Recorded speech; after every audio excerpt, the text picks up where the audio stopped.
Bismillahirrahmanirrahim. Assalamualaikum warahmatullahi wabarakatuh. Alhamdulillah wassalatu wassalamu ala Rasulillah wa ala alihi wa sahbihi wa mawalah wa la haula wa la quwata illa billahi wa ba'du. Alhamdulillah, di malam hari ini kembali kita bisa duduk di Masjid Al-Fajri. Salawat dan salam kita hadiahkan pada Rasul kita Nabi besar Muhammad sallallahu alaihi wasallam. Kita lanjutkan kajian kita, masih membahas Qasasul Anbiya, kisah-kisah para nabi, dan kita masih meneruskan kisah Isa bin Maryam di dalam Al-Quranul Karim. Kalau minggu yang lalu kita menukil dari surah Maryam tentang kelahiran Isa bin Maryam dan begitu seterusnya, maka malam ini kita akan membahas surah Al-Maidah ayat 110 dan seterusnya. Ini lanjutan daripada kisah Isa ibnu Maryam, dan malam ini kita akan fokus membahas tentang mukjizat Isa bin Maryam sampai diangkatnya ke langit dan begitu seterusnya. A'udzubillahi minasyaitonirrajim. Bismillahirrahmanirrahim. Idz qala Allahu ya Isa ibn Maryam udhkur ni'mati 'alaika wa 'ala walidatika id ayyadtuka bi ruhil qudusi tukallimun nasa fil mahdi wa kahla wa id allamtukal kitaba wal hikmata wat taurata wal injil wa id takhluqu minat tini kahay'atit tayri biidni fatanfuhu fiha fatakunu tayran biidni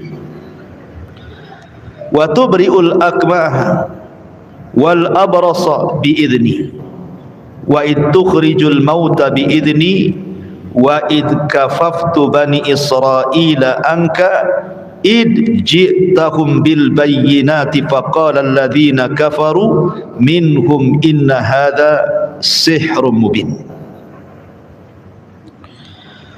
Dan ingatlah ketika Allah subhanahu wa ta'ala berfirman, wahai Isa putra Maryam, ingatlah nikmatku kepadamu dan kepada ibumu sewaktu aku menguatkan dirimu dengan Ruhul Kudus. Engkau dapat berbicara dengan manusia pada waktu masih dalam buayan ibumu dan setelah dewasa. Dan ingatlah ketika aku mengajarkan, menulis kepadamu juga hikmah Taurat dan juga Injil. Dan ingatlah ketika engkau membentuk dari tanah berupa burung dengan seizinku, kemudian engkau meniupnya lalu menjadi seekor burung yang sebenarnya dengan seizinku. Dan ingatlah ketika engkau menyembuhkan orang buta sejak lahir dan orang yang berpenyakit kusta dengan izinku. Dan ingatlah ketika engkau mengeluarkan orang mati dari kuburan menjadi hidup, semua dengan izinku. Dan ingatlah ketika aku menghalangi Bani Israel dari keinginan mereka membunuhmu, dikala waktu engkau mengemukakan kepada mereka keterangan-keterangan yang nyata, lalu orang-orang kafir di antara mereka berkata, ini tidak lain hanyalah sihir yang nyata. Al-Maidah ayat 110. Taib, ma'asyiral muslimin yang dimuliakan Allah subhanahu wa ta'ala, pada surah Al-Maidah ayat 110 ini Allah subhanahu wa ta'ala menjelaskan tentang beberapa mukjizat yang Allah anugerahkan kepada Isa. Ingat bahwa mukjizat itu khusus bagi para nabi. Karena keanehan dunia itu sering saya katakan, ada yang sifatnya irhasat, ada juga mukjizat, ada juga karamah, ada juga maunah, ada juga al-ihanah. Itu semua istilah-istilah keanehan. Adapun irhasat adalah keanehan yang biasanya diberikan kepada para nabi sebelum diangkatnya. Seperti Nabi SAW sebelum lahir terjadi perang gajah dan Allah kirim azab kepada Abraha. Itu namanya irhasat. Adapun mukjizat itu keanehan setelah diangkatnya. Kalau setelah diangkat jadi nabi dan rasul kemudian muncul keanehan disebut mukjizat. Kemudian di sana ada karamah. Karamah itu keanehan yang diberikan kepada wali-wali Allah Subhanahu wa taala. Kemudian di sana ada maunah. Pertolongan Allah Subhanahu wa taala yang tidak disadari kepada orang-orang yang beriman. Kemudian di sana ada ihanah. Ihanah itu untuk menghinakan orang-orang kafir. Seperti umpamanya ada orang buta sebelah datang kepada Musailamah al-Kadzdzab dan mengatakan, "Ya Musailamah, sembuhkan satu mataku." Karena dia buta sebelah. Kemudian diludahi Musailamah jadi buta dua-duanya. Bukannya sembuh malah dua-duanya jadi buta. Itu namanya ihanah, karena dia nabi palsu. Musailamah al-Kadzdzab. Kemudian di sana ada sihir, tentu sihir keanehan yang dimiliki oleh para dukun. Jadi yang kita bahas di sini adalah mukjizat para nabi. Khususnya di sini adalah mukjizat Isa putra Maryam. Dari surah Al-Maidah ini ayat 110 ada beberapa mukjizat yang diterangkan dalam Al-Qur'an tentang mukjizat Nabi Musa. Yang pertama tentang kelahirannya, dan ini sudah saya jelaskan minggu yang lalu. Bagaimana anak yang baru lahir tiba-tiba bisa bicara. Ada sebagian ulama mengatakan bahwa ada beberapa bayi yang bicara sejak bayi karena sebuah mukjizat dari Allah Subhanahu wa taala. Salah satunya adalah bayinya Isa bin Maryam. Jadi ketika lahir saja dia sudah ngomong kepada ibunya, "Jangan takut dan jangan sedih." Apabila orang-orang Bani Israel, khususnya orang Yahudi, bertanya kepadamu, "Anak siapa itu?" jangan kau jawab. Cukup isyaratkan saja seolah-olah dia yang akan menjawabnya. Kemudian yang kedua, bayi di masa siapa? Di masa Juraiz Al-Abid. Ada orang ahli ibadah di zaman Bani Israel. Kemudian dia sedang sholat sunnah. Dipanggil oleh ibunya, "Ya Juraiz." Tapi Juraiz tidak membatalkan sholat sunnahnya. Harusnya dia batalkan karena panggilan orang tua hukumnya wajib. Sholat sunnahnya sunnah saja. Tapi karena dia tidak memiliki pengetahuan soal itu, dia malah meneruskan sholatnya. Sampai ibunya ngamuk murka kemudian mendoakan keburukan. "Ya Allah, semoga Juraiz jangan diwafatkan sebelum terfitnah oleh wanita pelacur." Kata. Doa seorang orang tua ikhwan itu mustajab. Ya, walaupun doa buruk, hati-hati, jangan sampai membuat marah orang tua akhirnya mendoakan keburukan. Akhirnya betul doa ibunya mustajab. Jadi satu ketika ada orang yang tidak suka dengan Juraiz, ingin memfitnah Juraiz ini dengan cara mengutus wanita pelacur. Kemudian wanita pelacur ini menggoda Juraiz, tidak bisa. Mendekati Juraiz, tidak bisa, karena dia kokoh imannya. Nah, di sekitar tempat ibadah Juraiz itu ada seorang penggembala. Berzinahlah wanita ini dengan penggembala itu. Kemudian hamil. Kemudian saat hamil itulah dia menuduh Juraiz yang melakukannya. Ketika kemudian bayi itu lahir, kemudian orang-orang pun bertanya itu bayi siapa. Wanita pelacur ini mengatakan ini bayinya Juraiz. Marahlah orang-orang, akhirnya dirobohkan tempat ibadahnya. Dan ketika hampir mau membunuh Juraiz, kata Juraiz, "Berikan waktu untuk aku melaksanakan sholat 2 rakaat." Akhirnya kemudian pun berwudu, kemudian sholat 2 rakaat. Kata Juraiz, "Datangkan tu bayi ke hadapanku." Ketika didatangkan, dicubit bayinya, "Man abuk?" Siapa bapakmu, katanya. Kemudian bayi ini tiba-tiba bicara dan mengatakan, "Abi ra'il ghanam." Bapakku tuh pengembala kambing itu, katanya. Kan? Akhirnya menyesallah Bani Israel dan mengembalikan tempat ibadahnya. Ya. Coba kalau bayi-bayi hasil zina itu dicubit kemudian ditanya siapa bapakmu, kan? Ketahuan semua siapa bapaknya itu. Ma'asyiral muslimin yang dimuliakan Allah Subhanahu wa taala. Ini bayi yang kedua. Kemudian bayi yang ketiga di masa Masyitah. Masyitah itu tukang sisirnya anak putri Fir'aun. Dan dia sudah beriman dan menyembunyikan keimanan kepada agama Nabi Musa bersama majikannya Asyah bintu Muzaim, istri daripada Fir'aun. Ketika dia menyisir putri Fir'aun, jatuh pula sisirnya. Ketika jatuh, dia refleks mengucapkan bismillah, kemudian diambil sisirnya. Kata putrinya Fir'aun, "Siapa Allah itu yang kau sebut-sebut itu? Apakah dia maksudnya bapakku?" Maksudnya Fir'aun, karena Fir'aun kan ngaku Tuhan. Kata Masyitah, "Bukan. Allah itu Tuhanku, Tuhanmu, dan Tuhan bapakmu," katanya. Marah dia, "Kulaporkan ucapanmu kepada bapakku." Marah Fir'aun. Akhirnya suruh murtad, tak mau. Dibuatkan kuali, kemudian diletakkan zait, minyak yang banyak, kemudian 5 putranya satu persatu dimasukkan agar Masyitah kemudian murtad, tetapi tidak juga murtad sampai ketika bayi yang digendongnya. Itulah makanya Masyitah ketika melihat bayi agak sedikit khawatir, ya. Ketika anak-anak yang sudah besar dimasukkan pun Masyitah tetap istiqomah tuh. Tapi ketika sampai kepada bayinya sempat goyah keimanannya. Tiba-tiba bayi ini bicara dan menenangkan ibunya dan mengatakan, "Tidak mengapa wahai ibuku, lemparkan dirimu kepada kuali karena engkau di atas kebenaran," katanya. Engkau di atas kebenaran. Dalam riwayat, engkau akan berjumpa dengan aku di surga. Nah, ini bayi ini juga bisa bicara kan itu ya. Jadi yang pertama Isa bin Maryam, yang kedua kisah Juraiz gitu ya, dan yang ketiga kisahnya siapa? Kisahnya Masyitah, tukang sisirnya putri daripada Fir'aun gitu ya. Ini yang masyhur dari bayi-bayi bisa bicara ya. Tapi kan di zaman sekarang nggak ada. Zaman sekarang kalau ada bayi bisa bicara, tengok itu punggungnya, ada baterainya nggak? Ada baterainya, boneka berarti.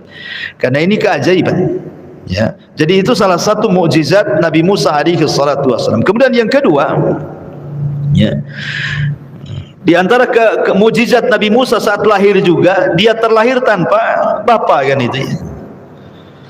Dan Allah Subhanahu wa taala mengatakan, "Inna masala Isa kamatsali Adam." Permisalan Isa itu sama dengan Adam. Kalau Adam tercipta tanpa ayah dan ibu, kemudian Hawa tercipta tanpa ibu, maka apa bedanya dengan Isa? Semua kuasa Allah Subhanahu wa taala. Jangan dibeda-bedakan. Allah itu ala kulli syai'in qadir. Tetapi kelahiran Isa tanpa bapa itu bukan berarti dia anak zina seperti tuduhan Yahudi, tidak. Dia seorang nabi. Dan itu bentuk mukjizat saat kelahirannya. Kemudian yang ketiga, kana Isa alaihi salatu wassalam yushkilu at-tayra wa yanfukhu fihi fayakunu tayran biiznillah. Jadi terkadang Isa bin Maryam ketika orang-orang Bani Israel meminta mukjizat kepada Nabi Musa alaihi salatu wassalam, maka salah satu mukjizat yang ditampakkan, terkadang Isa mengambil tanah-tanah lempung, kemudian dibentuk menjadi patung burung, kemudian setelah itu dia berdoa kepada Allah Subhanahu wa taala, Allah kirimkan ruh kepada burung itu. Setelah Isa meniupnya, tiba-tiba kemudian patung burung itu menjadi burung betulan, kemudian terbang. Ya, ini juga salah satu yang disebutkan dalam surah Al-Maidah. Wa Isa bin Maryam bisa menghidupkan burung dengan izin Allah Subhanahu wa taala. Kemudian yang keempat, Nabi Isa bin Maryam mampu menyembuhkan dengan izin Allah penyakit buta permanen dan penyakit kulit. Dan ingat kawan, para nabi itu apabila dibekali mukjizat oleh Allah Subhanahu wa taala, maka mukjizat yang dibekali kepada para nabi itu pasti akan disamakan dengan kebiasaan kaumnya. Kalau di zaman Nabi Musa alaihi salatu wasallam kaumnya membiasakan diri untuk mempelajari sihir, Maka mukjizat Nabi Musa itu hampir mirip dengan sihir. Ketika tukang-tukang sihir melemparkan tambang-tambang yang sudah dipotong kecil-kecil tiba-tiba jadi ular, maka Musa mengeluarkan tongkatnya, kemudian dia lempar menjadi ular betulan. Kalau itu kan ular hayalan, kalau ini ular betulan. Jadi mukjizatnya kan hampir mirip gitu kan, tapi bukan sihir, dia mukjizat. Ya. Sampai dukun-dukun Fir'aun itu berkomat-kamit kan, supaya pandangan mereka bahwa ular yang dilemparkan oleh Musa adalah ular mainan gitu ya, itu adalah hanya sebatas tongkat, tidak bisa juga. Ya. Sudah mengeluarkan banyak mantra, tetap aja yang dilihat ular, makanya ketakutan mereka. Ya, makanya kemudian mereka pun mengatakan ini bukan kekuatan sihir, ini bukan kekuatan Musa, ini kekuatan Allah. Akhirnya mereka pun taubat dan sujud kepada Allah Subhanahu wa taala. Fir'aun marah dan mengatakan amantu qabla an adzan lakum. Ya. Apakah kalian beriman sebelum aku izinkan, kata Fir'aun. Kubunuh kalian kalau tidak bertobat. Tapi tukang sihir istiqomah. Akhirnya mereka dibunuh semuanya. Abdullah ibn Abbas mengatakan, lihat tukang-tukang sihir Fir'aun itu, di pagi hari mereka tukang sihir yang jahat, di sore hari mereka sudah menjadi syuhada yang baik, katanya, karena mati syahid di tangan Fir'aun. Ya. Lah begitu juga Nabi SAW diberikan mukjizat dalam berupa Al-Quran gitu ya. Banyak mukjizat Rasul itu, bahkan terbanyak mukjizat yang diberikan Allah kepada Nabi SAW. Kenapa? Karena para nabi itu diutus kepada kaumnya saja, tapi nabi itu kan diutus kepada semua manusia, makanya mukjizatnya macam-macam, dan yang paling besar adalah Al-Quran. Kenapa? Karena di zaman itu orang-orang Arab khususnya, mereka sedang berbangga dengan syair, dengan bahasa. Diturunkan Al-Quran yang bahasanya sangat tinggi, yang tidak bisa ditandingi oleh syu'arah, para ahli syair atau para pujangga. Lah di zaman Nabi Isa itu justru kebiasaan kaumnya adalah mereka suka meracik obat.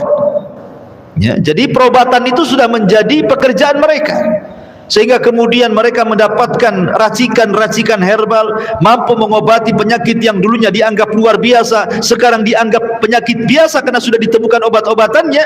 Makanya mereka pakar-pakar pengobatan. Makanya kebanyakan mukjizat Nabi Isa itu berkaitan dengan perobatan. Menyembuhkan orang buta, menyembuhkan orang lepra, bahkan menghidupkan orang mati, nanti saya akan sebutkan. Ya. Tapi yang jelas bahwa Nabi Musa alaihi salatu wassalam, Nabi Isa alaihi salatu wassalam mampu mengobati orang buta permanen. Maksudnya buta permanen itu sejak lahir dia buta, diusap meleklah matanya. Kalau kulitnya penuh dengan penyakit, diusap hilang semua, menjadi bersih kulitnya. Dan itu mukjizat Nabi Isa alaihi salatu wassalam yang juga disebutkan dalam surah Al-Maidah 110 ini. Termasuk juga yang nomor 5, Ihya'u Isa lil mauta. Isa menghidupkan orang mati. Memang di dalam Al-Quran atau dalam hadis Nabi SAW tidak disebutkan siapa-siapa yang dihidupkan oleh Isa itu. Hanya diisyaratkan saja kan, isyaratnya ada dalam Quran, bahwa Isa itu diantara mukjizatnya mampu menghidupkan orang mati. Tetapi disebutkan oleh Al-Imam Al-Baghawi dari riwayat Abdullah ibn Abbas radhiyallahu anhuma tentang kisah 4 orang yang pernah dihidupkan oleh Isa bin Maryam. Dan itu dinukilkan sekali lagi oleh Imam Al-Baghawi dalam tafsirnya dari Abdullah ibn Abbas radhiyallahu anhuma, kana ahya arba'ata anfusin. Isa pernah menghidupkan 4 manusia. Pertama namanya Azir, namanya Azir. Azir ini kawan dekat Nabi Isa alaihi salatu wassalam, tetapi tempatnya jauh. Ya, kalau saya analogikan seperti ini, saya di sini, saya punya kawan di Padang atau di Medan gitu ya, atau mungkin jangan jauh-jauh lah, Tanjung Pinang atau Tanjung Uban gitu ya. Jadi kawannya ini, si Azir ini, kawannya Nabi Isa bin Maryam, sakit parah. Akhirnya kemudian ingin memberitahu Isa bin Maryam tentang kondisi teman yang baik ini. Rupanya sakitnya memarah, akhirnya meninggal. Jadi kemudian saudari perempuannya berjalan dari tempatnya menuju Isa itu sampai 3 hari itu. Maka setelah Isa tahu temannya meninggal, dia bergegas langsung menuju temannya setelah 3 hari kematiannya itu. Akhirnya kemudian Isa ibni Maryam datang langsung ke kuburannya, kemudian berdoa kepada Allah subhanahu wa ta'ala agar Allah subhanahu wa ta'ala menghidupkan Azir ini, karena dia teman baiknya. Fa kharaja min qabrihi wa bakiya wa waladalahu. Rupanya tiba-tiba kuburannya belah, keluar pula orangnya dari dalam kuburan itu, dan dia pun sempat hidup lama dan punya anak. Kata Imam Al-Baghawi yang dikeluarkan oleh Abdullah ibn Abbas radhiyallahu anhu. Ini yang pertama. Ya. Yang kedua disebutkan adalah Ibnu Al-Ajuz. Ibnu Al-Ajuz, anak orang yang sudah tua. Jadi ada orang tua punya anak meninggal. Ya. Jadi sebutkan marra bihi mayitan ala Isa bin Maryam ala saririn yahmilu. Jadi orang tua ini punya anak satu-satunya. Jadi dia membawa anak yang masih kecil ini, yang meninggal ini, yang dibungkus dengan kain, ya hendak dikuburkan. Tiba-tiba di tengah jalan berpapasan dengan Isa bin Maryam. Ya. Maka kemudian Isa bertanya, itu siapa? Maka Ajuz ini, orang tua ini mengatakan, itu anakku. Ini anakku, katanya. Ini anak satu-satuku, aku sayang dengan dia. Bisa enggak engkau mengobatinya, mengembalikan ruhnya gitu. Karena melihat sayangnya orang tua kepada anaknya yang sudah meninggal itu, fada Allahu Isa, maka Isa pun berdoa kepada Allah Subhanahu wa taala. Kemudian Isa pun membentangkan sarirnya, membentangkan kainnya, membuka jasad anaknya itu. Kemudian tiba-tiba anak itu bergerak, ya. Akhirnya kemudian dia pun hidup lagi, ya. Kemudian juga yang ketiga, Ibnatu Al-Azir, anak daripada Azir. Kisah yang pertama kan, Azir dulu mati, dihidupkan. Sekarang anaknya mati, dianya hidup, ya. Jadi dia akhirnya mengkontak Isa bin Maryam karena dia pernah dihidupkan dari kematiannya. Jadi dia ingin anaknya sama gitu ya. Anaknya sakit parah kemudian meninggal. Maka dia datang kepada Isa bin Maryam supaya dihidupkan. Akhirnya dihidupkan kembali atas izin Allah Subhanahu wa taala. Lah, tuduhan-tuduhan Bani Israel kepada Isa bahwa dia bisa menghidupkan orang mati, jangan-jangan Isa ini sudah ada kerjasama. Mungkin pura-pura, atau mungkin dalam istilah kita settingan gitu kan, bisa saja kan. Kayak kemarin dukun-dukun itu kan, dukun settingan kan, yang ramai dukun settingan kemarin itu kan. Jadi Bani Israel ini menuduh bahwa ini settingan Isa, jangan-jangan sudah kerjasama dengan si Aziz, ya, atau kerjasama dengan Ibnu Ashur dan begitu seterusnya gitu, Ibnu Azuz itu ya. Akhirnya mereka mengatakan kepada Isa bin Maryam, kami enggak yakin kalau engkau bisa menghidupkan orang mati gitu. Kalau engkau memang betul-betul seorang nabi yang mampu menghidupkan orang mati karena izin Tuhanmu, saya atau kami, kata Bani Israel, khususnya orang Yahudi, sekarang hidupkanlah Syam putra Nuh alaihi salam. Syam putra Nuh ini jarak Nabi Isa dengan Nabi Adam, nah berapa tahun itu? Kan jauh jaraknya kan. Ini kan ceritanya anak Nabi Adam, Syam, Ham, Yafis nih kan, yang ada di perahu itu, ya. Sementara Isa ini kan Rasul terakhir dari Rasul-Rasul Bani Israel kan itu. Jadi jaraknya kan penuh. Boleh jadi kalau datang ke kuburannya sudah nggak ada lah isinya kuburan itu.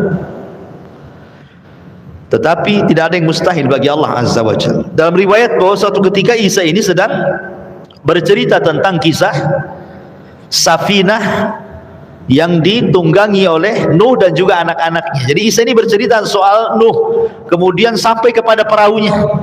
Bani Israil nggak percaya, ya, jangan-jangan kau berdongeng saja. Kalau memang kau ini betul-betul cerita itu datang dari Tuhanmu, saya ingin mendengar langsung cerita itu dari orang yang langsung ada di perahu itu, katanya. Yang di perahu itu ya anak-anaknya Nuh lah, ya, salah satunya Syam ibn Nuh. Akhirnya dibawalah Bani Israil ini ke kuburannya Syam ibn Nuh. Kemudian ketika sampai di kuburannya Syam ibn Nuh, kemudian Isa bin Maryam berdoa kepada Allah Subhanahu wa taala, tiba-tiba kemudian kuburan itu belah, keluar Syam ibn Nuh itu. Kemudian untuk memastikan ditanya, siapa namamu? Saya Syam ibn Nuh. Oh, betul dia Syam ibn Nuh. Kemudian dia pun menceritakan di hadapan Bani Israel. Ketika itu kemudian dia pun meminta kepada Isa untuk diwafatkan, tetapi jangan sampai mengalami sakaratul maut, karena itu sakit yang luar biasa. Akhirnya diwafatkan kembali. Ya. Ini diantara 4 kisah yang disebutkan oleh Al-Imam Al-Baghawi dari Abdullah ibn Abbas radhiyallahu anhuma. Ada juga kisah yang sama yang disebutkan oleh Al-Imam As-Suyuti dalam kitabnya Darul Mansur. Jadi suatu ketika ada seorang wanita menangisi putrinya yang meninggal dunia, dan itu anak satu-satunya. Jadi anaknya sudah dikubur, dia tidak mau meninggalkan kuburan, dia bernazar ingin mati juga di kuburan. Jadi Isa lewat, suruh pulang, tak mau. Dia ingin menyusul anaknya. Akhirnya kemudian Isa mengatakan, bagaimana kalau seandainya aku hidupkan anakmu, kau mau pulang? Katanya. Oh ya, saya mau pulang kalau seandainya kau bisa menghidupkan putriku, katanya. Akhirnya kemudian Isa bin Maryam berdoa kepada Allah Subhanahu wa taala, tiba-tiba kemudian kuburannya belah, keluar putrinya. Tetapi putrinya kemudian mengatakan kepada Isa dengan perkataan yang membuat terenyuh orang tuanya, akhirnya memilih untuk dikembalikan lagi, dimatikan lagi. Nah, itu ceritanya yang dikeluarkan Imam Suyuti. Tapi sekali lagi, kisah-kisah ini tidak terdapat dalam hadis-hadis Nabi, tidak juga terdapat dalam Al-Quran. Ini sebuah kisah Israiliyat, ya. Nah, namanya kisah Israiliyat kan tidak bisa dibenarkan secara mutlak, tidak bisa didustakan secara mutlak, kan gitu ya. Makanya Rasul mengatakan, hadithu am Bani Israel wala haraj, ceritakan tentang kisah Bani Israel, tidak mengapa. Taib, masyarul muslimin yang dimuliakan Allah Azza wa Jalla. Kemudian pada ayat 111 Allah Subhanahu wa taala berfirman, wa id auhaitu ilal hawariyyin an aminu bi wa bi rasuli qalu amanna wa syhad bi annana muslimun. Dan ingatlah ketika aku ilhamkan kepada pengikut-pengikut Isa yang setia, yang disebut dengan Hawariyun, berimanlah kamu kepadaku, berimanlah kamu kepada Rasulku. Mereka menjawab, kami telah beriman, dan saksikanlah wahai Rasul bahwa kami adalah orang-orang yang berserah diri. Hawariyun adalah istilah yang diistilahkan untuk murid-murid setia Nabi Isa bin Maryam. Jadi kalau dalam sahabat-sahabat Nabi SAW itu ada yang disebut dengan al-mubashiruna, al-asharatu al-mubashiruna bil jannah. Ada 10 sahabat yang dijanjikan masuk surga, kan? Orang-orang khususnya Nabi. Lah Isa bin Maryam itu punya orang-orang khusus namanya Hawariyun. Mereka lah orang-orang khusus, orang-orang khulas, orang-orang yang betul-betul dekat dengan Isa bin Maryam dan bisa diandalkan, di mana Isa banyak menurunkan ilmu kepada mereka, orang-orang Hawariyun ini. Dan dalam sebuah hadis Nabi SAW mengatakan, Az-Zubair ibnu ammi wa hawari. Zubair itu anak pamanku dan dia adalah sahabat yang paling setia denganku. Dan setiap umat punya Hawariyun, dan aku pun punya Hawariyun, Zubair ibnu Awam radhiyallahu anhu. Bahkan Nabi SAW bersabda dalam sebuah hadis yang dikeluarkan Imam Muslim dari Abdullah ibn Mas'ud radhiyallahu anhu, ma min nabiyyin ba'athahu Allahu fi ummati qabli illa kana lahu min ummatihi hawariyun wa ashab. Tidaklah seorang nabi yang diutus oleh Allah pada umat sebelumku melainkan dia memiliki pembela yang disebut dengan Hawariyun dan sahabat-sahabat yang setia. Ya'khuduna bi sunnatihi wa yaqtaduna bi amrihi. Mereka berpegang teguh dengan sunnah-sunnah nabinya dan mengikuti perintah-perintahnya. Dari sini menunjukkan bahwa Hawariyun adalah istilah sahabat-sahabat setia bagi Isa bin Maryam.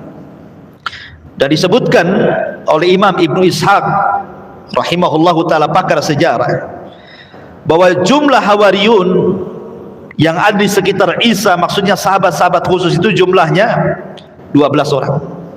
Ya, 12 orang pilihan. Ya, yang disebutkan oleh beliau nama-namanya memang agak aneh-aneh namanya. Yang pertama namanya Yakobus.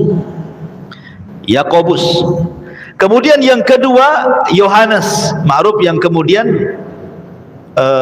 mencatat ataupun mengarang kitab Injil kan, Injil Yohanes kan itu. Itu termasuk Hawariyun Isa. Kemudian Andres, kemudian Filipus, kemudian Matius. Matius juga sama, dia mengarang kitab Injil. Makanya ada Injil Yohanes, ada Injil Matius gitu ya. Ya, ini dua Injil yang pernah dikarya langsung oleh dua murid Isa bin Maryam. Karena Injil yang satunya, yang duanya itu bukan dikarang oleh Hawariyun, tetapi murid-muridnya Hawariyun. Ya, seperti Injil apa itu, ada Matius, ada apa namanya tadi, Yohanes, ada Matta gitu ya. Injil Matta ini dia bukan Hawariyun, dia murid-muridnya Hawariyun, mungkin bahasa kitanya tabi'in. Ya.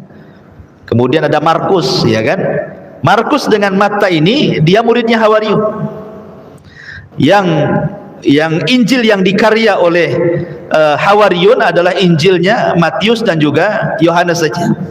Jadi itulah 4 Injil yang disepakati orang Nasrani yang dijadikan rujukan. Adapun Injil-Injil yang lain yang jumlahnya sampai 40 itu hanya sekedar apa ya, referensi saja, bukan rujukan. Kalau rujukan kan ini yang 4 ini. Ya. Kemudian di sana ada murid-muridnya Hawariyun namanya Thomas, ya. Kemudian juga Pitiatius, kemudian Tedeus, kemudian Yakobus. Nah, itulah bus gitu ya namanya orang-orang dulu kan. Nah, tetapi sekali lagi ini kan disebutkan ahli sejarah oleh Ibnu Ishaq, yang kemudian dinukilkan juga oleh Ibnu Katsir rahimahullahu taala. Tapi dalam Quran ya tidak disebutkan namanya, hanya disebut Hawariyun saja. Dalam hadis juga tidak disebutkan. Sebab kalau memang perkara ini perkara penting tentu disebutkan. Ya, karena intinya bukan di nama-nama kan itu ya. Intinya ibrah itu karena umumnya lafaz, bukan karena nama-nama dicantumkan. Intinya itu adalah 12 nama yang disebut dengan Hawariyun. Lah orang-orang Hawariyun ini suatu ketika pernah meminta sesuatu kepada Nabi Isa, minta mukjizat yang jauh lebih besar yang selama ini sudah mereka saksikan. Ya, bukan yang selama ini kan mereka saksikan menghidupkan orang mati, kemudian juga menyembuhkan penyakit lepra, kemudian menyembuhkan buta permanen, kemudian juga menghidupkan burung dan begitu seterusnya ya dari tanah. Mereka ingin mukjizat yang sifatnya spektakuler. Ya, apa itu mukjizat spektakulernya? Idz qala al-hawariyuna ya Isa ibn Maryam hal yastati'u rabbuka an yunazzila alaina ma'idatan minas sama qala ittaqullaha in kuntum mu'minin. Ingatlah ketika Hawariyun, para pengikut setia Isa berkata, wahai Isa bin Maryam, apakah Rabbmu sanggup ya untuk menurunkan kepada kami ma'idatan minas sama, hidangan makanan langsung turun dari langit untuk kami katanya. Coba bayangkan ya. Ini tidak ada kaitan dengan perobatan ini. Kalau yang tadi kan mujizat-mujizat yang lain kan bicara perobatan gitu ya, termasuk menghidupkan orang mati juga kan ada kaitan dengan perobatan gitu ya. Ini enggak ada kaitan dengan itu. Mereka minta mujizat yang lain.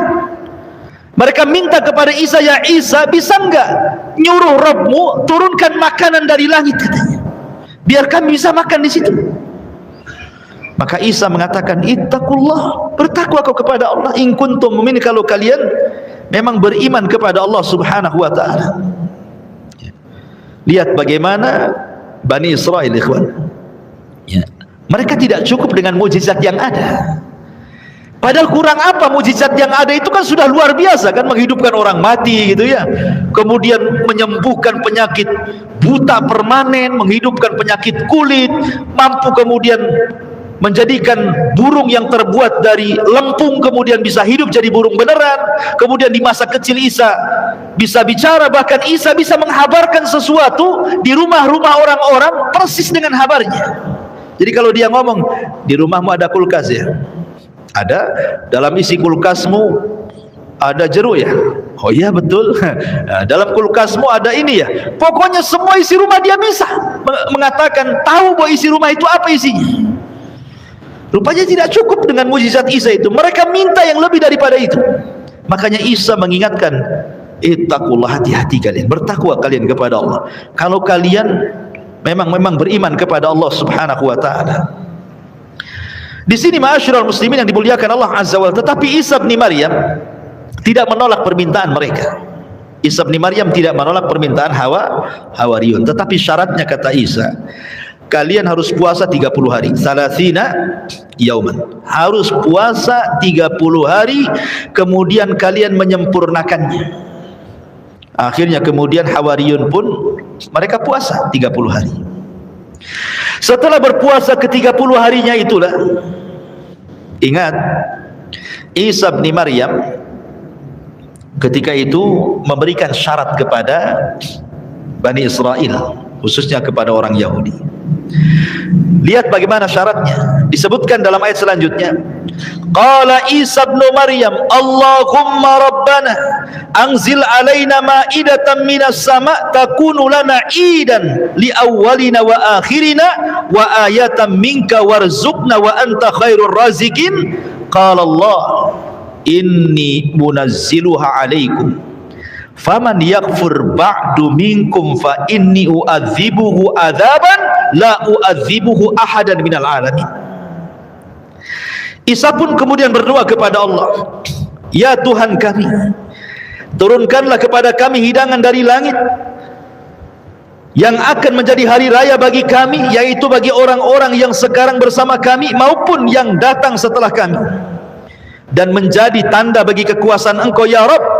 Berilah kami rizki dan Engkau sebaik-baik pemberi rizki. Allah berfirman, sungguh aku akan menurunkan hidangan itu kepadamu wahai Isa, tetapi barang siapa yang kafir setelah ini, kufur dengan nikmat yang kuturunkan, maka aku akan mengadab dia dengan azab yang belum pernah siapapun ku azab sebelumnya di alam semesta ini. Syaratnya apa? Kata Isa bin Maryam, seolah-olah ingin mengatakan, baik ya, aku akan meminta kepada Allah Subhanahu wa taala atas permintaan kalian. Tapi ingat, setelah Allah kabulkan permintaan kalian, karena ini nikmat dari Allah ya, langsung makanan turun dari langit, nikmat yang besar, dan kalian menyaksikannya. Kalau sampai kalian kufur lagi setelah mukjizat yang terakhir ini, ingat Allah akan mengazab kalian dengan azab yang belum pernah siapapun diazab sebelumnya di alam semesta ini. Dari sini terjadi silang pendapat antara para ulama tafsir. Menurut Imam Mujahid dan juga menurut Imam Hasan Al-Basri rahimahullahu ta'ala, bahwa hidangan dari langit itu tidak terjadi. Hidangan yang dari langit itu tidak terjadi turun. Kenapa? Karena mereka ketakutan. Orang-orang Hawari ini ketakutan. Karena Nabi Isa mengancam kan gitu, kalau sampai kufur setelah hidangan ini turun, habis kalian. Kalian akan diazab yang belum pernah siapapun diazab di alam semesta ini. Ketakutan Hawariyun akhirnya meminta agar tidak usah diturunkan. Ini satu pendapat. Salah satu yang berpendapat ini adalah Imam Mujahid dan juga Hasan Al-Basri. Tapi pendapat mayoritas ulama mengatakan tidak, bahkan hidangan itu turun. Kenapa dalilnya? Karena Allah yang mengatakan inni munazziluha, kata Allah, aku akan turunkan. Artinya memang turun. Dan ini pendapat yang kuat. Jadi betul-betul hidangan itu turun dari langit. Ma'asyiral muslimin yang dimuliakan Allah Azza wa Jalla, ketika betul-betul kemudian disebutkan, ketika betul-betul hidangan itu turun dari langit, ada yang mengatakan, ikhwan, hidangan itu, permintaan hidangan turun dari langit itu hari Ahad. Makanya kenapa Isa bin Maryam meminta kepada Allah bahwa kalau seandainya hidangan ini turun dari langit ke bumi, takunu lana idan li awwalina wa li akhirina, kan itu. Akan kami jadikan turunnya hidangan ini menjadi hari ulang tahun kami. Makanya orang-orang Nasrani sampai hari ini menjadikan idnya hari Ahad, kan? Setiap hari Ahad mereka, kan. Kalau Islam hari Jumat, kalau Yahudi hari Sabtu, kan itu ya. Jadi kejadian ini terjadi di hari Ahad.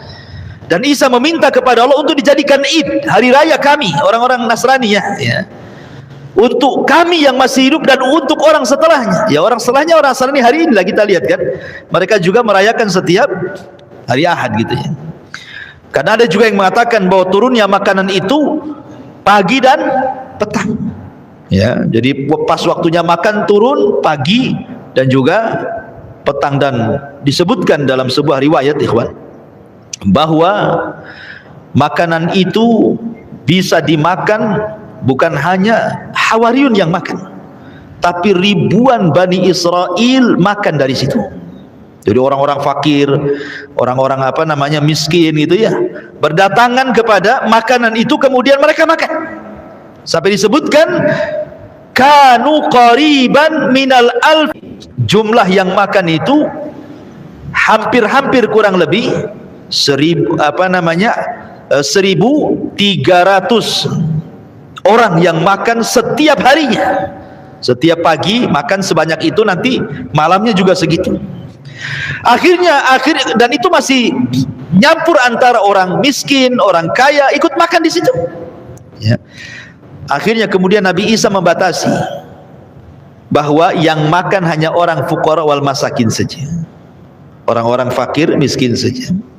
Akhirnya orang-orang munafik itu yang mereka kaya pura-pura miskin, kemudian mengambil makanan itu dan menyembunyikannya.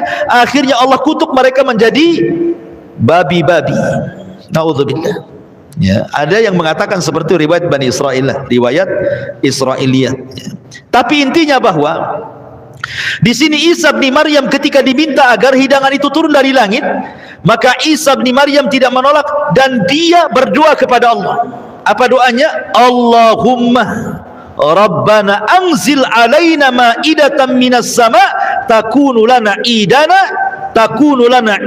li awwalina wa akhirina wa ayatan minka warzuqna wa anta khairur raziqin. Allahumma itu artinya ya Allah. Kita kan sering berdoa pakai Allahumma, artinya ya Allah. Ada yang mengatakan bahwa Allah itu Ismul Azam. Ismul Azam itu ada yang mengatakan Allah, Al-Hayyu, Al-Qayyum, dan begitu seterusnya. Di mana siapapun berdoa yang menggunakan Ismul Azam pasti mustajab. Ya. Kemudian juga kata-kata Rabbana. Hampir semua doa para nabi, ikhwan, mereka mendahulukan dengan kalimat Rabb. Semua para nabi. Kita lihat dalam Al-Quran contoh saja, doanya Nabi Daud. Rabbana afrig alaina sabra. Rabbana, ya Rabb kami, berikan kepada kami kesabaran. Doanya Nabi Zakaria, Rabbi la tadhar fardan wa anta khairul warithin. Ya Rabb, jangan tinggalkan aku sendirian, berikanlah keturunan kepadaku. Kemudian doanya Nabi Ayub, ya, doanya Nabi Ibrahim alaihi salatu wasalam, Rabbi ja'al hadha baladan amina. Ya Rabb, jadikan negeri ini negeri yang aman. Dan begitulah ikhwatu fiddin yang dimuliakan Allah Azza wa Jalla, semua lafaz-lafaz dalam Al-Quran tentang lafaz-lafaz doa para nabi selalu dimulai dengan kata-kata ya Rabb. Kenapa? Apa rahasianya dari kalimat Rabbana, ya Rabb? Karena siapapun ikhwan yang meminta kepada Allah subhanahu wa ta'ala dan menyebut kalimat ya Rabb, maka semua keinginan kita dipenuhi Allah.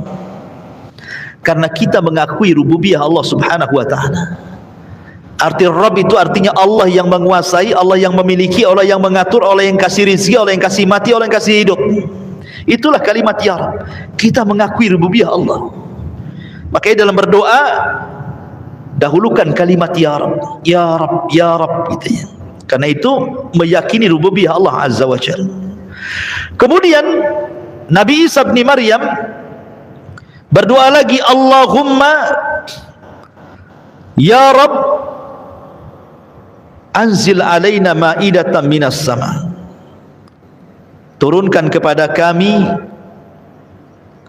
sebuah makanan atau hidangan langsung dari langit. Subhanallah, Nabi Isa memerinci. Kan Isa bisa saja ngomong, ya Rabb turunkan makanan, cukup sampai di sini. Tapi dia mengatakan apa? Ya Rabb turunkan makanan langsung dari langit, supaya aku jadikan turunnya itu sebagai id untuk orang-orang yang hidup selama ini dan untuk orang-orang yang setelahnya, dan engkau sebaik-baik pemberi rizki. Ikhwan, makanya perlunya di sini antum kalau berdoa itu kepada Allah Subhanahu wa taala, doalah dengan kesungguhan dan rinci.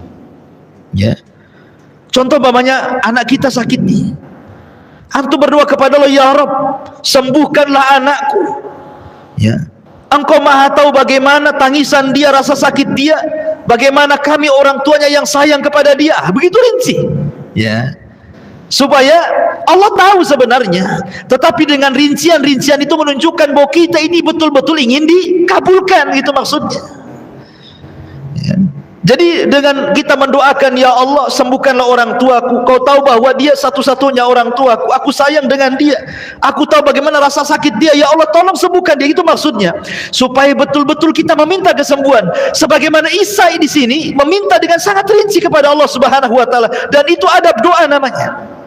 Ada tadarru, merendahkan diri, inkisar, karena dijelaskan bahwa Isa bin Maryam ini saat berdoa dia mengambil pakaian yang lusuh yang biasa dipakai oleh fuqara wal masakin, kain yang biasa dipakai orang miskin, seolah-olah dia betul-betul menjadi Abdullah, hamba Allah, tawadu di hadapan Allah, tidak menggunakan pakaian yang syuhrah, tidak. Dia pakaian-pakaian yang biasa dipakai orang-orang miskin. Kemudian dia menangis karena permintaan itu. Ya. Kemudian dia pun betul-betul inkisar, ya, betul-betul tawadu di hadapan Allah. Kemudian melaksanakan salat, kemudian menengadahkan tangannya ke langit, kemudian dia mengatakan, Allahumma Rabbana anzil alaina ma'idatan minas sama takunu idan li awwalina wa akhirina. Subhanallah, ya. Ma'asyiral muslimin yang dimuliakan Allah Azza wa Jalla, dan adab doa banyak. Kalau kita membahas tentang doanya Nabi Isa nggak akan selesai, karena ini cerita tentang adab doa, ya. Itu bab lain lah. Intinya bahwa akhirnya kemudian betul-betul datang awan dari langit. Awan itu membawa makanan di baliknya. Awan itu turun dari langit. Maka semua Hawariyun dan manusia menyaksikan awan itu turun pelan-pelan ke bumi. Tiba-tiba setelah berada di hadapan Isa bin Maryam, Isa menyingkap awan itu, rupanya semua makanan. Ada yang mengatakan ada buah-buahannya, kemudian ada makanan lautnya, kemudian ada rotinya, macam-macam makanan dari Allah Subhanahu wa taala, ikhwan. Yang jumlahnya begitu banyak sekali, yang bisa dimakan oleh ribuan orang. Awalnya orang-orang Hawariyun itu tidak berani mendekat, karena khawatir dia tidak bisa bersyukur dan kufur, dan dia sudah diazab, diancam dengan azab, kan gitu ya. Akhirnya banyak dari mana-mana orang yang makan di situ. Ada juga yang mengatakan bahwa setiap orang yang makan dari hidangan itu, kalau dia stroke dia sehat, kalau dia asam urat dia sembuh, kalau dia penyakit gula dia sembuh. Pokoknya semua penyakit yang makan itu disembuhkan. Subhanallah, ya, luar biasa, ikhwan, ya. Jadi memang itu mukjizat yang Allah Subhanahu wa taala anugerahkan kepada Isa ibn Maryam. Ma'asyiral muslimin yang dimuliakan Allah Subhanahu wa taala. Taib. Kemudian di antara mukjizat yang lainnya selain daripada itu adalah diangkatnya Isa, ataupun adanya penghabaran. Sebelum itu Isa menghabarkan kepada Bani Israel. Sebelum diangkatnya, ya, sebelum diangkat ke langit, dihabarkan kepada Bani Israel bahwa aku ini bukan nabi terakhir. Aku ini bukan nabi terakhir. Akan ada nabi sepeninggalku. Dan itu diisyaratkan dalam Al-Quranul Karim. Perhatikan, Allah Subhanahu wa taala berfirman di dalam Al-Quranul Karim tentang isyaratnya Isa bin Maryam. Dalam surah As-Saffat Allah mengatakan, wa idh qala Isa ibn Maryam ya bani Israel inni rasulullahi ilaikum musaddiqan lima baina yadayya minat taurat wa mubashiran bi rasulin ya'ti min ba'di ismuhu Ahmad. Wahai, dan ingatlah ketika Isa bin Maryam berkata, wahai Bani Israel, saya ini utusan Allah kepada kalian, membenarkan kitab sebelumnya Taurat dan menghabar gembirakan akan kedatangan seorang Rasul sepeninggalku, namanya Ahmad. Falamma ja'ahum bil bayyinat qalu hadza sihrun mubin. Ketika datang kepada mereka dengan keterangan-keterangan, mereka pun mengatakan ini sihir yang nyata. Ada orang yang mengatakan, kan yang dihabar gembirakan kepada Isa itu seorang Rasul namanya Ahmad, bukan Muhammad, katanya. Kan Ahmad, kenapa jadi Muhammad, katanya. Mereka berusaha lari dari mengakui kerasulan Nabi kita Muhammad SAW. Kan namanya Ahmad, bukan Muhammad ibn Abdullah, katanya. Maka dibantah. Dalam sebuah hadis kita tahu Nabi SAW pernah mengatakan, li khamsatu asma, aku ini punya 5 nama, kata Rasulullah dalam riwayat Bukhari dan Muslim. Ana Muhammad wa Ahmad wa anal mahi alladhi yamkhullahu bil kufra wa anal hashir alladhi yuhsyarun nas ala qadami wa anal aqib. Kata Rasul, aku punya 5 nama: Ahmad, Muhammad, kemudian Mahi, kemudian Hashir, kemudian Aqib. Ini nama Nabi. Disebutkan ana Ahmad dan juga Muhammad. Jadi nama dia adalah Ahmad dan juga Muhammad. Kenapa mesti kemudian sibuk gara-gara Ahmad kok yang datang Muhammad? Dia juga namanya Ahmad. Ini kan syubhat mereka supaya mengingkari kerasulan Nabi SAW. Karena begini ikhwan, kalau kita melihat surat-surat yang dulu pernah saya jelaskan ketika kita menjelaskan sejarah siratun Nabi SAW, ketika Rasulullah SAW menyurati raja-raja, kan, lihat perkataan Najasyi. Karena di antara orang Raja Nasrani yang beriman saat kemudian Nabi SAW mengirim surat untuk masuk Islam, salah satunya adalah Najasyi. Ya, Nabi SAW ketika itu mengutus Amr ibn Umayyah Adh-Dhamri radhiyallahu anhu. Lah salah satu perkataan Najasyi apa? Najasyi mengatakan ketika mengumpulkan para pendetanya dan membacakan surat dari Nabi SAW, apa kata Najasyi? Wallahi ma yaziduna 'ala alladhi naqulu fihi ma yusawi hadha marhaban bikum wa biman ji'tum min indi ashhadu annahu rasulullah wa annahu alladhi najidu fil injil wa annahu alladhi basyara bihi Isa anzalu haitsu syi'tum wallahi laula ma ana fihi minal malik la ataituhu hatta akuna ana ahmil na'laihi wa uwaddi'uhu. Subhanallah, ini perkataan Najasyi ketika mendapatkan surat dari Rasul lewat Amr ibn Umayyah Adh-Dhamri. Apa kata Najasyi? Dia mengatakan, demi Allah, ya, tidaklah menambah apa yang aku katakan di dalamnya. Maksudnya ini ngomong kepada para pendeta yang dikumpulkan di istana kerajaan Najasyi itu. Ya. Kemudian dia mengatakan, asyhadu, aku bersaksi bahwa dia adalah utusan Allah. Dan sesungguhnya aku sudah mendapati dalam Injil dan Isa sudah menghabar gembirakan bahwa memang dia Nabi, katanya. Maksudnya Nabi SAW. Demi Allah, kalaulah aku bisa, kalaulah bukan karena aku seorang raja, kata dia, aku akan datang bagaimanapun caranya, kemudian aku akan bawa 2 sandalnya dan aku yang akan mewudukannya, katanya. Itu persaksian Najasyi, ya, kepada Nabi SAW, kan itu. Kemudian Muqawqis, raja Mesir, ketika itu Nabi SAW mengutus siapa? Hatib bin Abi Balta'ah, gitu, yang ketika di zaman jahiliyah dia seorang pakar syair, ya, dan apa namanya, menguasai beberapa kitab-kitab ahli kitab. Diutuslah kemudian Hatib bin Abi Balta'ah ini untuk mengirim surat ke Muqawqis, raja Mesir. Lah salah satunya disebutkan setelah kemudian Muqawqis membaca surat dari Nabi SAW, apa yang dikatakan oleh Muqawqis ini? Dia mengatakan, ya, qad akramtu rusulaka, ini sebagai balasan suratnya, aku sudah memuliakan utusan wahai Muhammad, gitu, ya. Wa ba'atsu laka bijariyataini, dan aku berikan hadiah kepadamu dua budak perempuan, Maria Kiptia dan Sirin. Maria Kiptia akhirnya kan digauli Nabi, punya anak Ibrahim. Kemudian Sirin saudarinya diberikan kepada juru bicaranya Rasul namanya Hasan ibn Thabit. Lahuma makanun fil Kibti, dan kedua jariyah itu memiliki kedudukan di Kibti. Wa bikiswatin, dan aku juga telah berikan hadiah kepadamu dengan sebuah kain yang sangat indah. Wa hadaitu ilaika baghlah, dan aku juga hadiahkan kepadamu baghlah. Baghlah itu artinya keledai, namanya duldul. Namanya duldul ya, sebutkan itu. Kemudian dia mengatakan wassalamu alaika, dan aku ucapkan selamat kepadamu. Dan dia tidak menambah suratnya kecuali itu, dan tidak masuk Islam, tapi kan dia menghormati suratnya dengan cara memberikan hadiah dua budak gitu ya, kemudian juga kain, kemudian juga baghlah gitu ya. Nabi SAW ketika membaca balasannya dan dia pun tidak masuk Islam, apa kata Rasulullah? Dhannal khabis bimulkihi wala baqa li mulki. Kata Nabi SAW, dhannal khabis, lihat kebakhilannya si khabis, si orang jahat ini, orang jelek ini, maksudnya penguasa Muqawqis ini. Dhanna itu artinya bakhil. Kenapa? Dia takut hilang kerajaannya padahal dia mengakui dia Nabi ya, sehingga dia tidak beriman.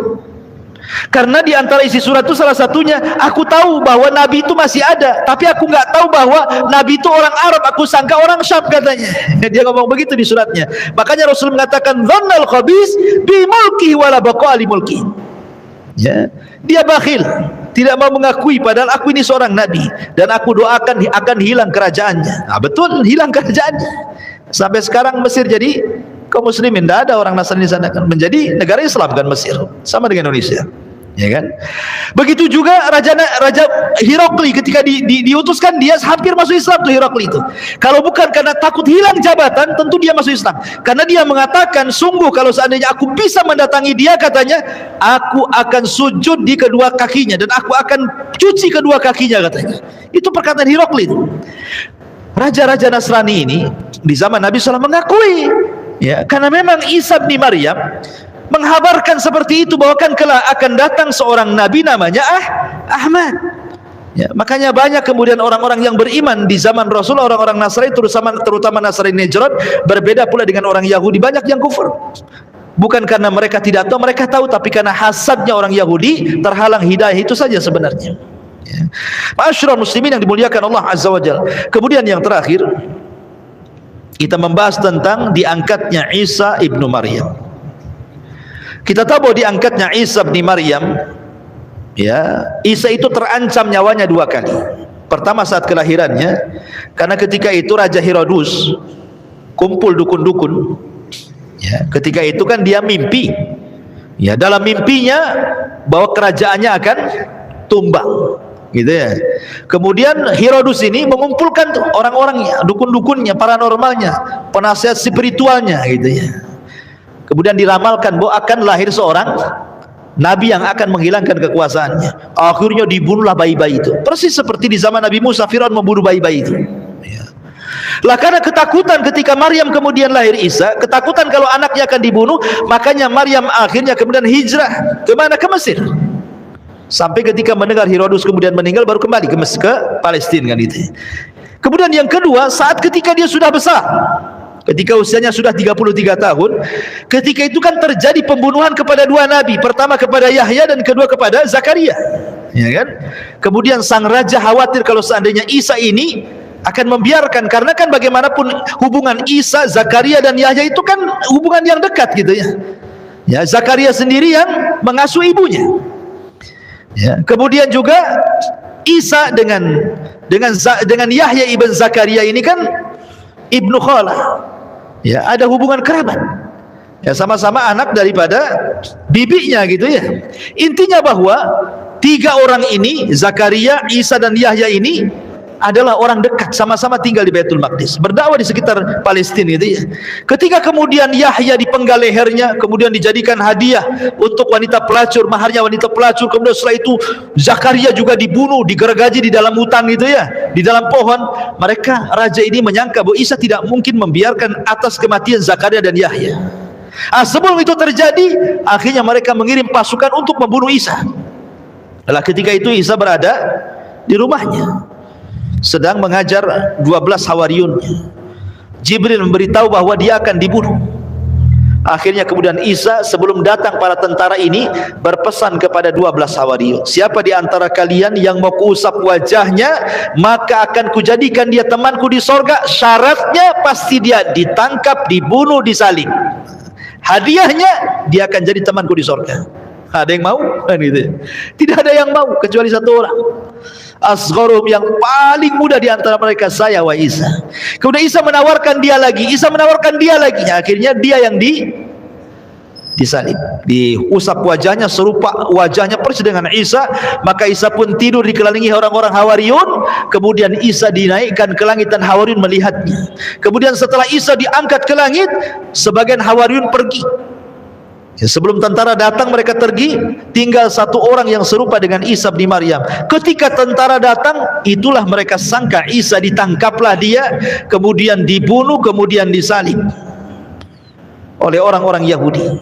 Makanya orang-orang Yahudi mengatakan, wa qaulihim inna qatalnal masiha Isa bin Maryam Rasulullah. Dan perkataan mereka orang-orang Yahudi, sungguh kami telah membunuh Isa bin Maryam utusan Allah. Maka Allah kemudian membantah, wa ma qataluhu wa ma sallabuhu walakin syubbiha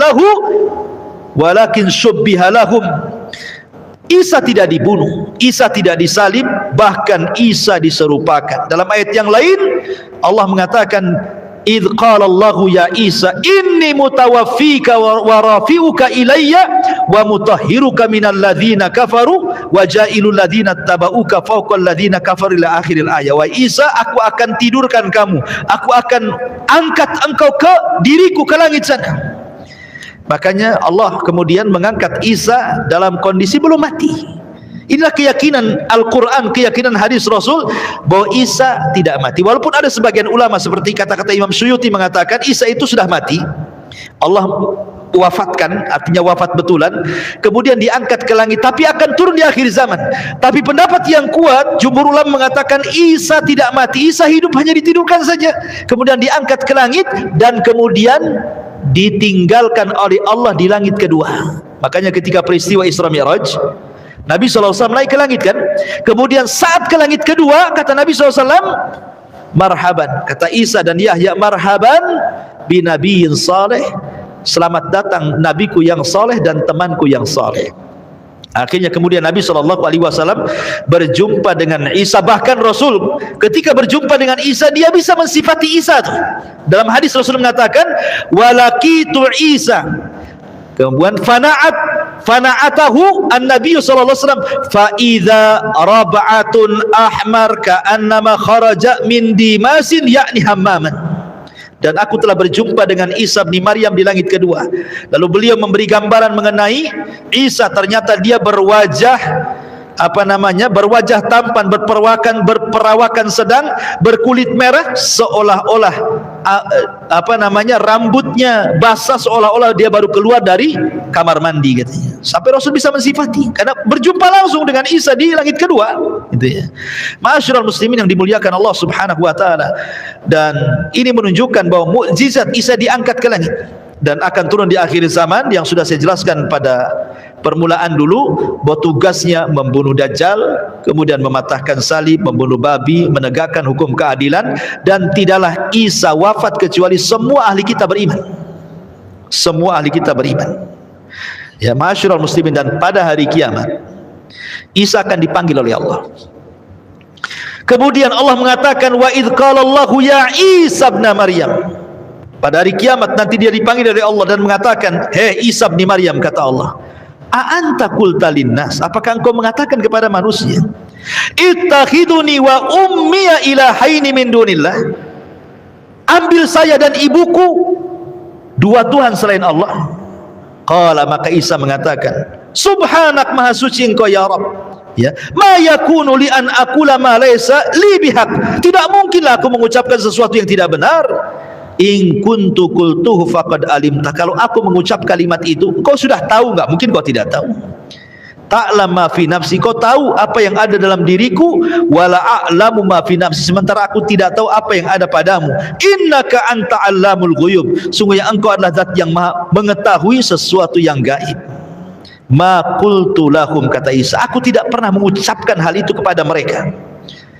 Illa ma amartani bih, kecuali apa yang kau perintahkan kepadaku, ani budullah, agar sembahlah Allah, Rabbi wa Rabbakum, Rabbku dan Rabb kalian, wa kuntu alaihim syahida, dan aku atas mereka menyaksikan madumtu fi, selama aku bersama mereka. Falamma tawaffaitani, tapi kalau engkau sudah mewafatkan aku, kunta anta raqib, engkau yang mengasihi mereka, alaihim, atas mereka, wa anta ala kulli syai'in syahid, dan engkau atas segala sesuatu maha menyaksikannya. Artinya nanti di akhirat Isa akan mengingkari dirinya. Kan orang-orang Nasrani mengatakan Isa itu kan Tuhan, Isa itu anak Tuhan, Isa itu satu di antara tiga Tuhan. Makanya Allah panggil Isa, betul enggak kau Isa mengajak umatmu agar sembah aku dan ibuku? Oh, kata Isa, enggak, aku siap bersaksi, aku tidak pernah mengucapkan kalimat itu. Kalau aku mengucapkan, kan kau maha tahu, pasti kau tahu kan, kata Isa. Kemudian Isa mengatakan, selama aku bersama mereka, aku bersaksi aku tidak mengucapkan kalimat itu. Tapi kalau aku kemudian sudah meninggal, tiba-tiba mereka menuhankan diriku, ya hanya kau saja yang tahu, kan itu. Aku tidak tahu. Ya.